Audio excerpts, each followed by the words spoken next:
Hey Trenton, did you see that the Hollywood's famous Cinerama Dome Theater has closed permanently? What? No, that can't be. It's a Hollywood icon. I mean, I watched all the adventure movies there. Unfortunately, it's true, and a lot of movie theaters have closed this past year due to the pandemic and because streaming services have taken over the entertainment industry. Ugh, streaming services.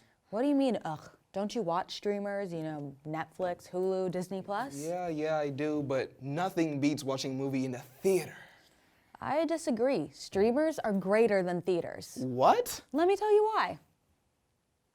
Streaming services have been growing in popularity for years, but when the pandemic hit and movie theaters were closed to the public, streaming subscriptions truly soared. Netflix broke records in 2020 with 37 million new subscribers and surpassed 200 million total subscribers worldwide, the most for any streaming service.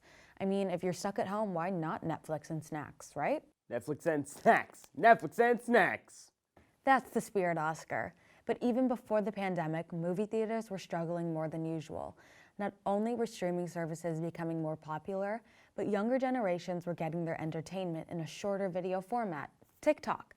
TikTok has revolutionized the way some people consume content. Instead of a 2-hour movie in a theater, it's 15 seconds on a phone. Although, let's be real, whoever just goes on TikTok for 15 seconds, it probably ends up equaling out to 2 hours anyways. But with apps like TikTok and streaming services making video content so readily available at home or on the go, younger generations aren't going out to the movies as much. And finally, streaming services and apps are much more cost efficient than going to a movie theater. For the price of one movie ticket, you can get an entire month subscription to a streaming service with endless entertainment. I hear you, especially about the cost part, but let's not play. TikTok is not even close to the movie theater experience.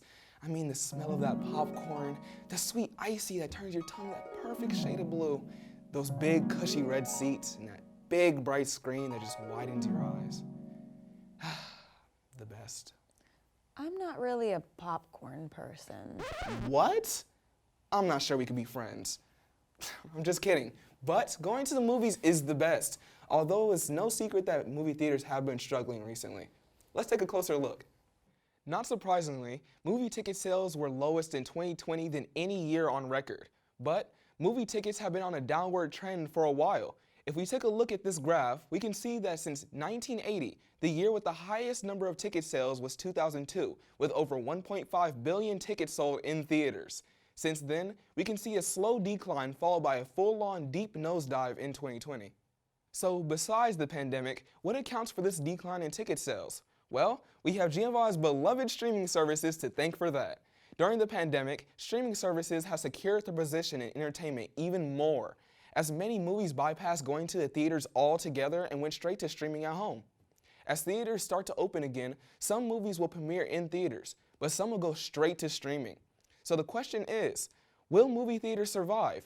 In a recent interview, actor Tom Hanks, famous for a lot of things, but my personal favorite, Forrest Gump, shared his opinion about this question by saying, will movie theaters still exist? Absolutely they will. Big event motion pictures are going to rule the day at the cinemas.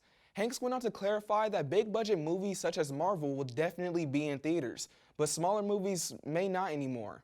So what does the rest of Hollywood think? Will movie theaters survive in the post-pandemic future? Let's now hear from actress Gal Gadot, aka Wonder Woman, film producer and writer Eddie Huang, and the man, the myth, the legend, James Cameron, director of my favorite movie, The Titanic. It'll be a mix. I don't think that the theaters are going anywhere.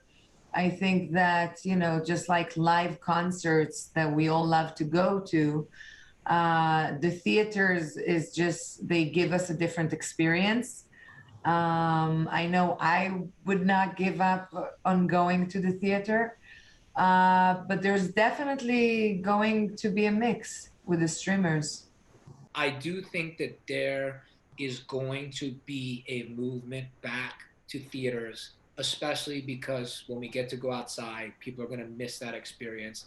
And at least maybe I'm just really hopeful. I think theaters will stick around because they're so important. It's not the same to watch a film at home. That's not why we make it, It's like eating food without a plate. And it's cool. You can stand and eat, but it's better with a plate and a fork and a knife. It's the only place where the art dominates. When you watch something on streaming, the other people in the room with you are welcome to interject, to pause, to go to the bathroom, to text, to do other things. It's the only place where we literally make a pact with ourselves to go and spend 2 to 3 hours in a focused enjoyment of the art piece. Maybe they're right. There is something special about watching in a theater. Like Eddie Huang said, you can eat food without a plate, but it's better with a plate and a fork and a knife. Exactly. You can watch streamers at home, but it's better in a theater with hot, buttery popcorn. No to popcorn, but yes to red vines. All right, Giovanna, let's go see a movie. Red Vine's on me.